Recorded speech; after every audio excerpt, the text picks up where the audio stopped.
see that? I'm supposed to learn music theory with that. That's complete nonsense. That is just, wait a minute. Wait a minute. You see it? Oh, wow.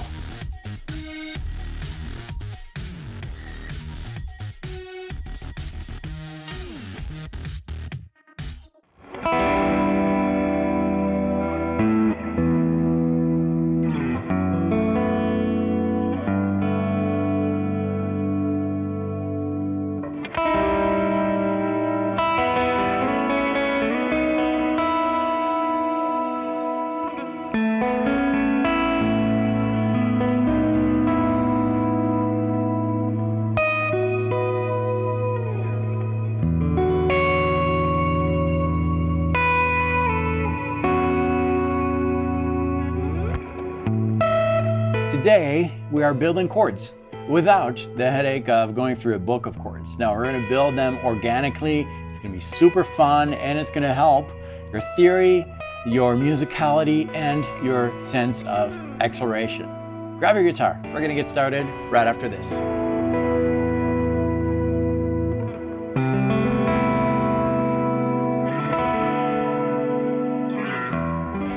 Hi, my name is David Walleman. Welcome to the Walleman Guitar Artistry. This channel is all about helping guitar players around the world develop their musicality on the instrument, and today we're looking at chords.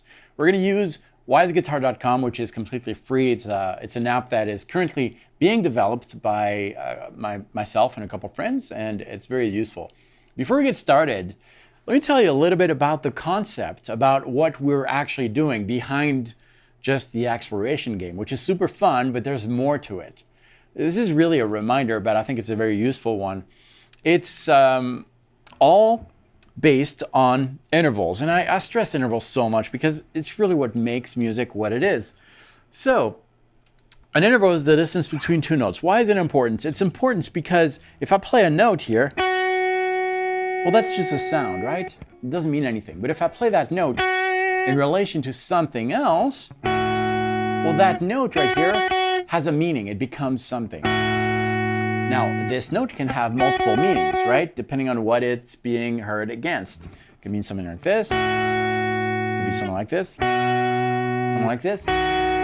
It can mean a lot of different things, but that's really what we're using here. And if you're playing a note against a lot of other notes, whether they're all played at the same time, and like as in a chord, or in a melodic type of movement,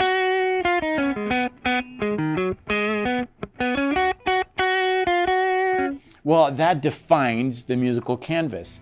Now, what I mean by musical canvas is the key, right? The mode. That's all it is.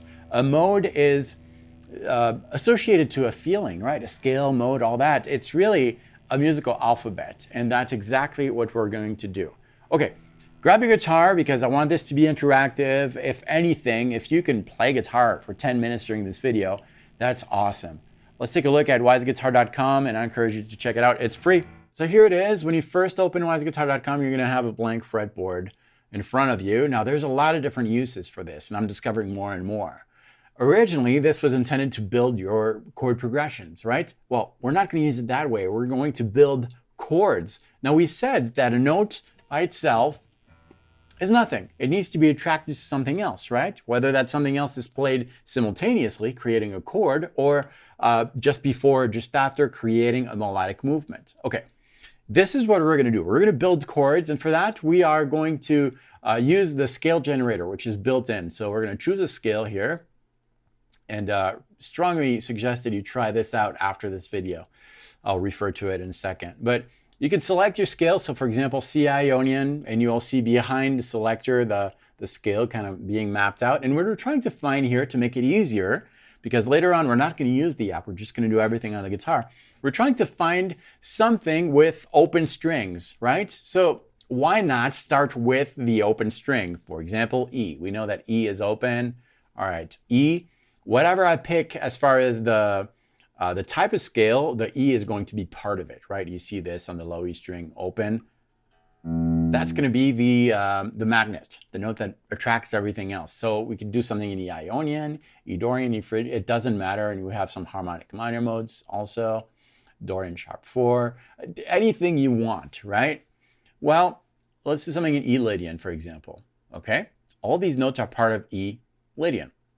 Now, because we want to keep things simple, the bass is going to be a constant E. So here's our E, corresponds to low E string on the guitar.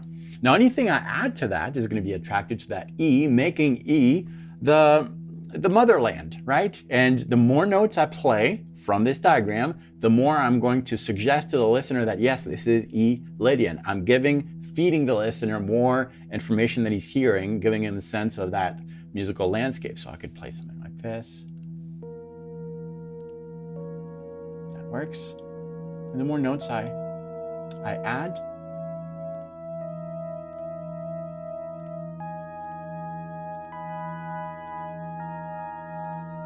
right? The more I do this, the more the listener is gonna paint a mental picture of, yeah, that gives me a feeling. I don't know the name necessarily, but it happens to be E Lydian. Okay, so let's build some chords here. And there's, again, a lot of possibilities. And I encourage you to go step outside of the traditional chords that you might know. Great. Is that playable? That's a stretch, but maybe. We've got this note right here, which happens to be the 5th. That's on the 3rd string, 4th fret. And then we have the 2nd, which is on the 2nd string, 7th fret. And then we have the 6th fret of the 1st string. Great. I'm going to stop this. Well, that chord. Hey, I like that. What can you play over this? Well, you could play E Lydian, right?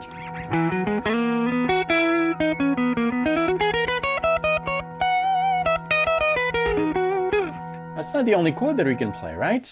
We know that. So we learned one new chord here. Whatever that is. Now let's build another one. Well, we could go the simple route by basically doing some kind of harmonization thing, moving each of the notes that we have to the next note it encounters on the fretboard. Here's our next one. What is that? I'm not sure, but it doesn't matter. I know it's part of E Lydian. So I'm going to start on the 3rd string here. I have the 6th fret. And then the next string we have the 9th, and the next one I have 7. A little out of tune here. Okay, so I have 2 chords, right? I started with this one right here. That sounds great. Let's add a little bit of effect like I was doing at first.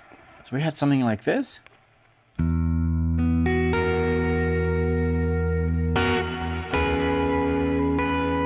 Continue with the app if I wanted to. Now, that's exactly what I encourage you to do. We're just going to have that E on the back and just kind of explore.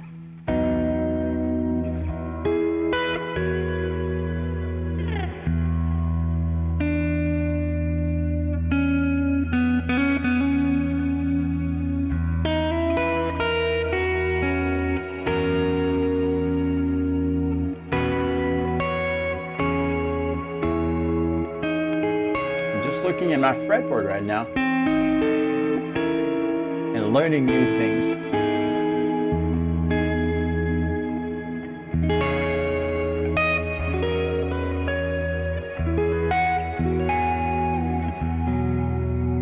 And so forth. It's a great way to learn new chords by starting with the scale, and then you're building your chordal knowledge. So we used open strings here just to make things simple so that we can hit that bass note and develop new ideas in whatever key we're playing with. That's a lot of reverb. Axe 3, everyone. So if the sound has changed a little bit, that's why. But yeah, you're really not limited to that. Prior to wiseguitar.com, I would do this on paper. And I actually recommend that you do that too. If you're not close to a computer, it really, really helps understand the fretboard, understand the sound, understand modal writing, and all that. It all has to do with intervals. So I recommend you check it out. wiseguitar.com, it's completely free. There is a link below for you to check that out. Make sure that you do that on a computer for now. It's not really optimized for phones, and love to hear your comments. There's a little comment box in the app. We're still working on it, so let me know what you think. Anyways, practice well. Hope this was inspiring for you all, and if you have not yet subscribed, consider doing it if you like what you saw, because Monday, Wednesday, and Friday is new video day here on the channel, helping guitar players around the world develop their musicality on the instrument. Nothing special comes out of this if you don't control it.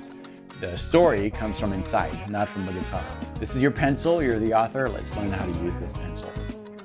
All right, I'll see you very soon. Practice well.